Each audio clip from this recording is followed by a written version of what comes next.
All right, Shalom.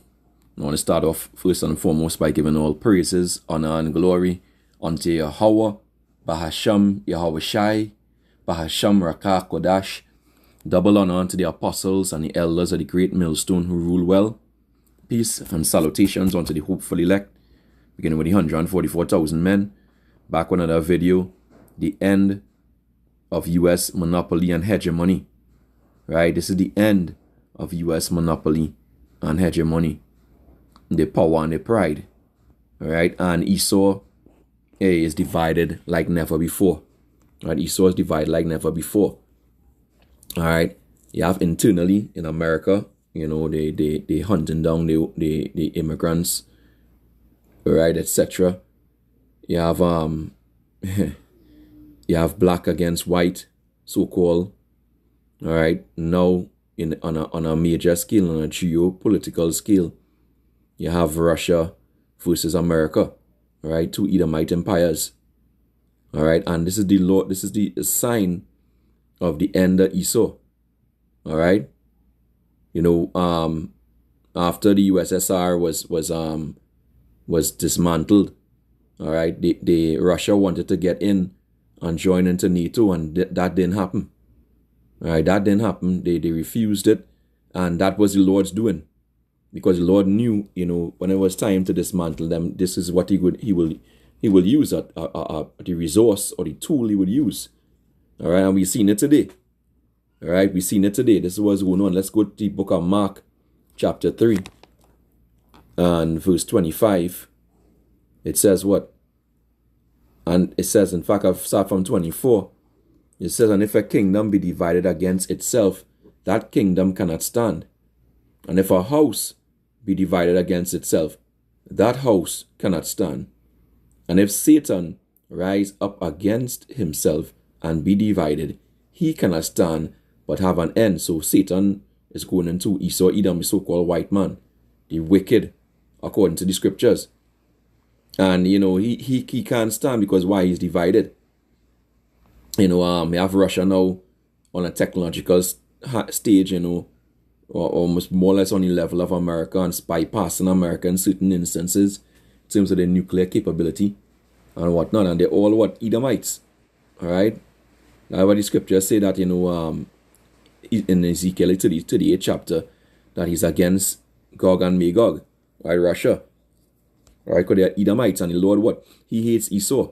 Right? You could go and read that in Malachi 1, I believe on the 4th verse. Read down from verse 1 down to verse 4. All right. So at the end of the day, we see in the end of this kingdom, we have Russian warships now anchored off of Venezuela, which put them in reach of the U.S. shores. And this is what unprecedented. All right. Unprecedented. Unprecedented. The U.S. has been revealed as a hypocrite. Through the contradiction. They talk about democracy and going about the place preaching this thing, and all it causes confusion. And now it's being shown who these devils are, that they want to invade a sovereign land, the so-called sovereign land of Venezuela, which the Venezuelans are the tribe of Asher. All right. So, and Russia is winning in this view. Right. It's a psychological attack on the U.S. pride and on the global stage. All right. And Trump, despite all the warnings he's given and threats, it's not having any kind of effect. All right, it's not having any kind of effect. America, who is the big bastion of protection and of the EU and NATO, is struggling to protect its own self in its own backyard. All right, you have to understand how heavy this is. Okay, Russia is supplying S-300 systems. Right, that protect against high level threats. Jets at high level. You have the Panzer S1 systems with low level, protects against low level fighter jets and whatnot, and then potentially the Oreshnik, which is a cutting edge technology for command targeting. It's a command or targeting integration network. Which basically integrates everything from drones, satellites, radar, everything into one, and gives it the best with targeting, perhaps incorporating AI. So this is not no joke, the Monroe Doctrine is through. All right? The Monroe Doctrine is true. Foreign power is no longer staying out of the Western Hemisphere and America's backyard. All right? So from 1823, when that Monroe Doctrine came out, it's now finishing off in 2025. But without further ado, let's listen to our video here with Scott Ritter. All right? So as you see the heading here, Scott Ritter, Trump lost to Russia. Venezuela attack backfires. All right? Okay? And why it backfires, at the end of the day, why Trump lost to Russia, Slovakia, All right? Because on the world stage, it's bigging up Russia now. Russia now has come to the help, of Venezuela. All right? Which is according to precepts, to the precepts, to the scriptures, when they go into the prophecy in Deuteronomy 33. In fact, before I go here, let's go here. Let's do this. And I brought this out before, but hey, I'm going to bring it out again. All right, Deuteronomy 33 and verse 20. You see, because the word of the Lord doesn't go out void. It accomplishes everything that is set out to accomplish. Right, Deuteronomy 33. And let's start at verse 24. It says, and of Asher he said, let Asher be blessed with children. That's why there's so many Venezuelans and Colombians, etc. All right. I believe the tribe of Asher. Yeah, the tribe of Asher is would be the Colombians to Uruguayans. So includes Venezuela. All right. Those are the Asherites. So this is a lot of people. All right.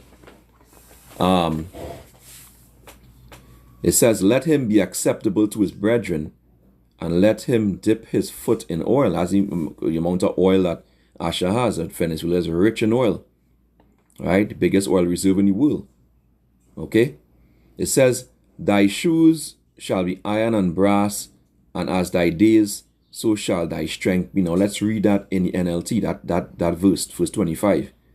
It says, may the bolts of your gates be of iron and bronze.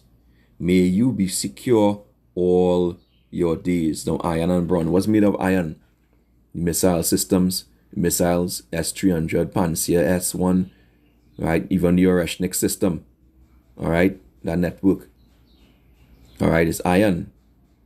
Okay? So don't be surprised. The Lord say, may you be secure all your days. So don't be surprised if they never able to take over Venezuela, which is what Scott Ritter and the guy here was saying. All right, let's listen to some of it. All right. Why does it end up going in that direction? Why now? Why now, as I asked Rick? Marco Rubio. What do you mean, why now? He's Secretary of State. And he's National Security Advisor. Rolled into one. It was inevitable. The second Rubio became Secretary of State, it was known that we were going to go after Venezuela, because this has been his love project since 2016. So, this was bound to happen. Trump put the wrong guy in as Secretary of State. Had we had a different Secretary of State, we'd have different priorities. And no, we believe he put the right person there. Right? Literally, with regards to Norman Oman name prediction, Marco Rubio's name literally breaks down into warlike red. Warlike red. Red as in Adawam, Esau. Edom means red. Even though he's come from a so-called Cuba, he may very well be a Edomite. All right? Warlike red. Marco Rubio. All right? Name prediction. All right? Let's go. But, Marco Rubio, this is what's going to, he thinks is going to get him the presidency of the United States. This is what's going to make his name. So this was inevitable. This is why now, because Rubio's the Secretary of State. He's the National Security Advisor, rolled into one. He gets to do all the decision making. There are no checks and balances on this man at all. He gets to whisper in the president's ear 24/7 as the National Security Advisor.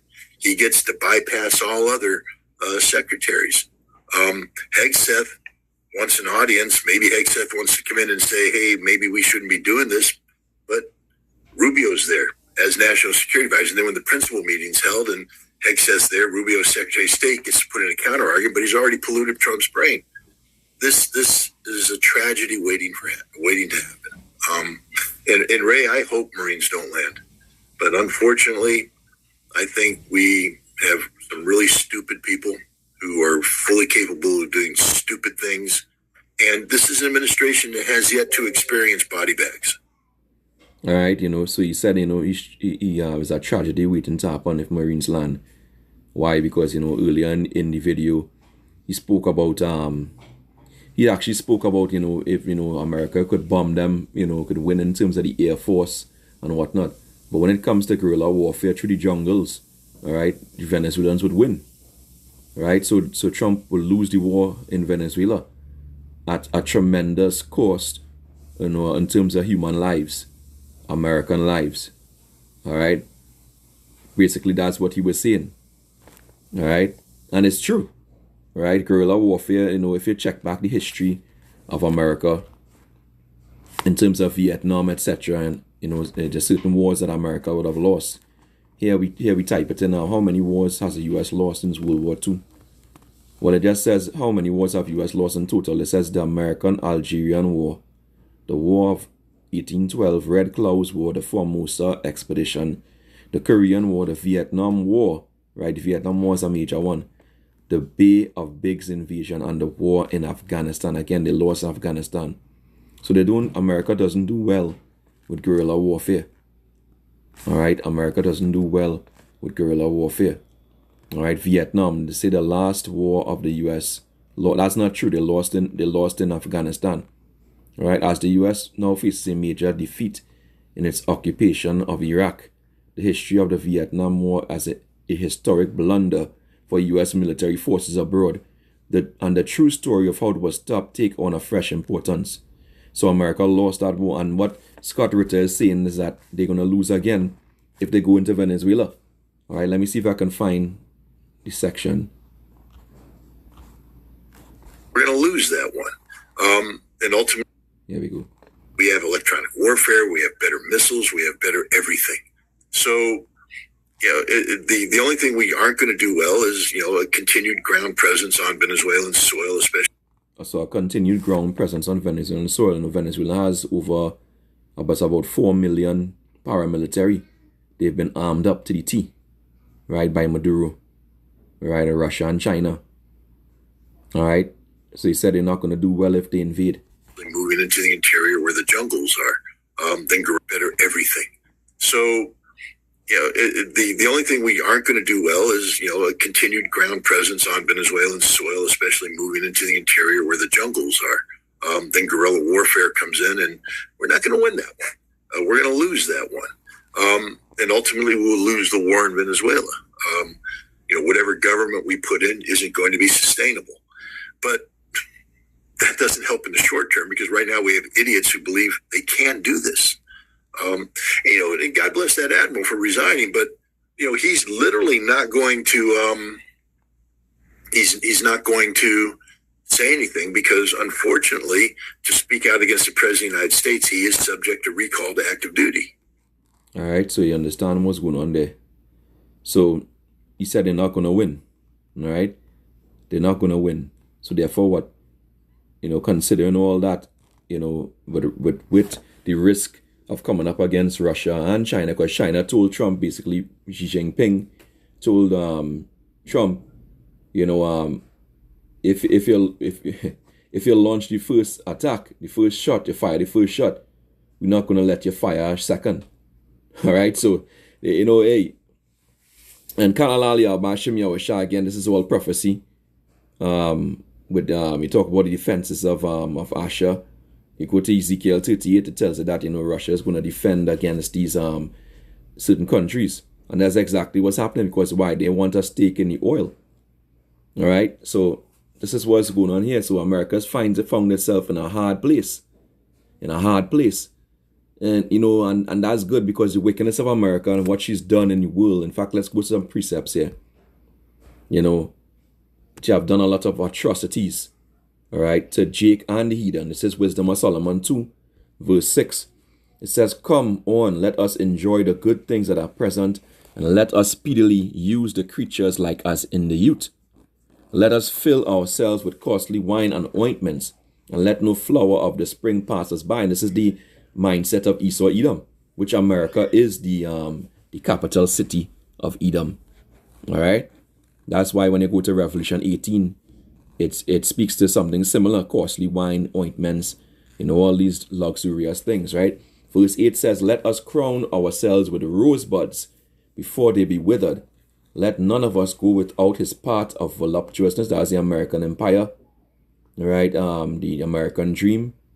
Let us leave tokens of our joyfulness in every place, right? Like they going back into the embassies, right? The bases, the military bases, all right? For this is our portion and our lot is this. So they go about, taking lands and not theirs. Micah 2:2. Taking them by violence, by force. That's what the scripture says when they go here in the book of Psalm 58 and verse 3, it says what? In fact, let's read from verse 2. It says, yea, in heart, which is in your mind, you work wickedness. You weigh the violence of your hands in the earthly hands represent what? The power, right? The power, the air superiority, the technological superiority. That's America, Babylon the Great, right? This is what it is. The wicked are estranged from the womb, verse 3. They go astray as soon as they be born, what? Speaking lies, right? Like what Scott Ritter was saying. Trump professed that this would be his administration would be the administration of peace. Well, that quickly changed. Why? Because they are liars, right? They're like, as the Lord said, you like your father, the devil. He was a liar, he was a murderer from the beginning, and he abode in lies, right? And if they go into Venezuela, as Ritter was saying, Colombia will be there as well to back them up. So they're gonna lose eventually, all right? They're gonna lose eventually. They're not gonna win at the cost of probably thousands and thousands of lives, Marines, soldiers, etc. All right. So hey, this is one of the main reasons why the Lord is doing this, is taking down America, because of the wickedness it's weighed in the earth, right? The evil, right? The freaking fairy, the batty boyism that they pushed. All right. This is Wisdom of Solomon 2, verse 10. It says, let us oppress the poor righteous man, like Venezuela. Let us not spare the widow, nor reverence the ancient gray hairs of the aged, right? Let our strength be the law of justice, for that which is feeble is found to be nothing more. But now they bounced up another power like Russia and China. They worried now. They worried now because why? They have the philosophy, right? That wine is spoken about in Habakkuk, the 2nd chapter, that their strength is the law of justice. So when they bounce up another superpower, another strength, right? They're afraid, because that's why they say literally when Russian ships came into Venezuela and was supplying the weapons, the big aircraft carrier, the Ford, whatever Ford is named, it stopped that same day, all right, from going down to the Caribbean, all right. So Wisdom of Solomon 2:12, it says, this is what it is. In fact, let's jump to verse 15. It says, he is grievous unto us even to behold, for his life is not like other men's, his ways are of another fashion. So they don't like anybody who's doing righteousness. That's why they hate Jake. And they continue to do the evil in the earth, because why? The Heavenly Father gave them the power to do so for a time, right? For a time, because the Lord appointed his bounds, which he cannot pass. This is Psalm 10:2. For the wicked boasteth of his heart desire, and blessed the covetous, whom the Lord abhorreth. That's why Trump talking about going into Nigeria as well. But Russia and China, have come out and say they're not going to allow it. Right? The wicked, through the pride of his countenance, will not seek after power. Power is not in all his thoughts. His ways are always grievous. Thy judgments are far above out of his sight. As for all his enemies, he puffeth at them, right? He sneers at them, right? So they don't see the judgment of the Lord that waiting for them. Right? They don't see that. They believe that they will succeed in all they do because why? They have that God complex. Right? Verse 6 says, he had said in his heart, I shall not be moved, for I shall never be in adversity. Right? That's what he believes. Okay? His mouth is full of cursing and deceit and fraud. Under his tongue is mischief and vanity. Like how we said, Trump said that, they're fighting narcotics, narco-terrorism, and they basically, no, you're basically destroying and killing people who have nothing to do with that, with drugs in the Caribbean Sea. I believe the death toll is about over 60 of people, who in boats that they blowed up.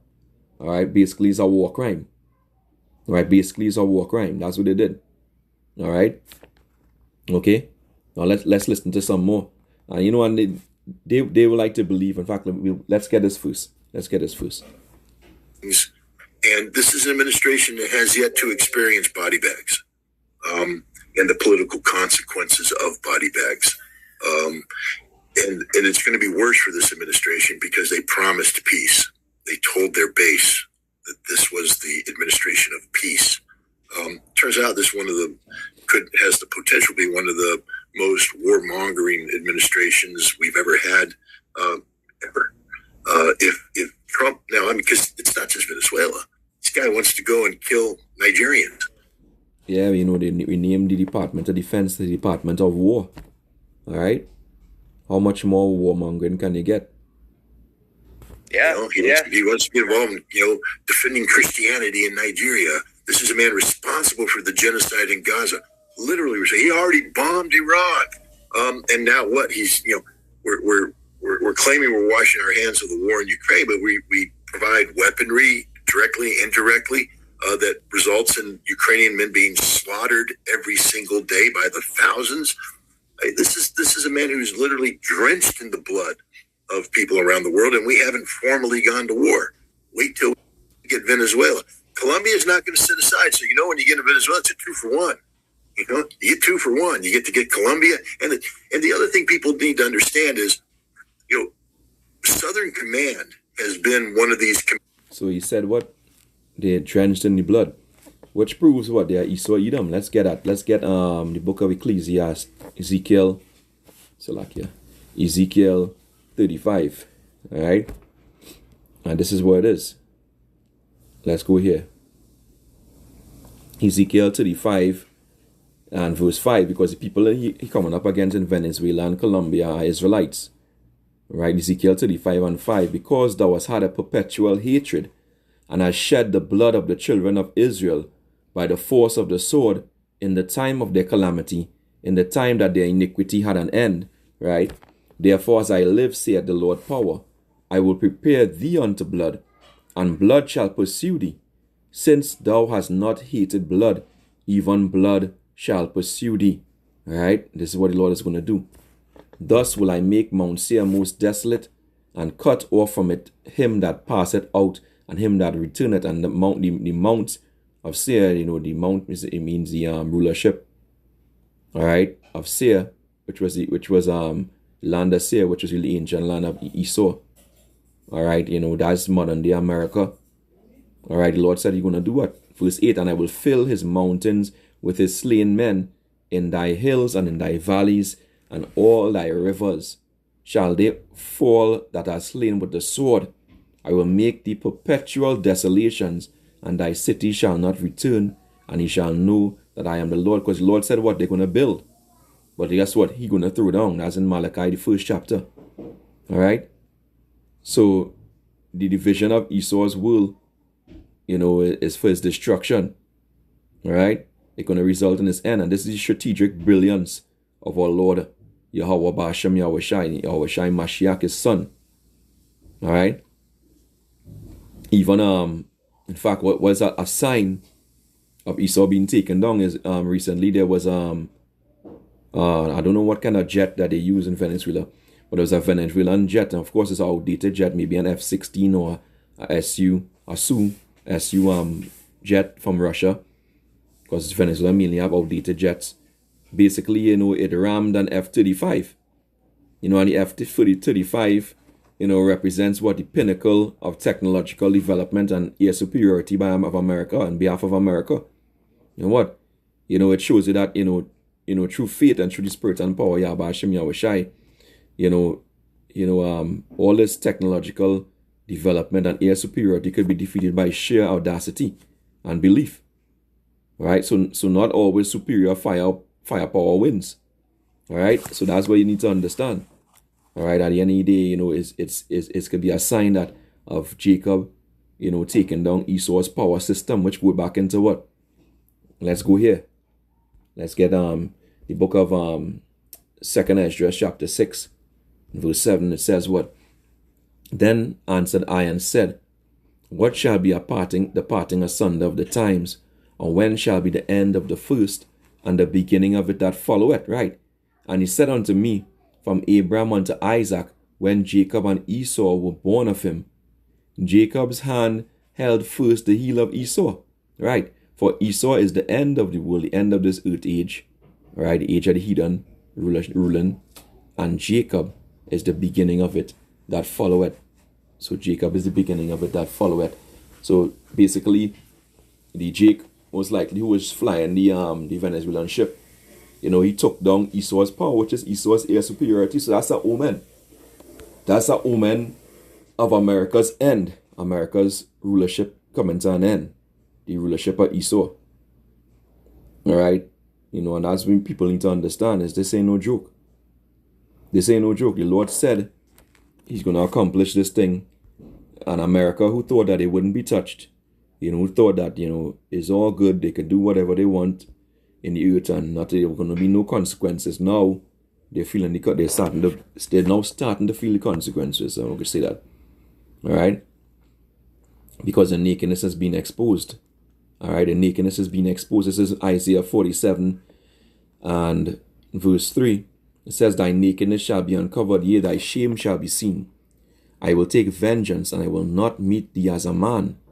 As for our Redeemer, Yahweh of hosts is his name, the Holy One of Israel.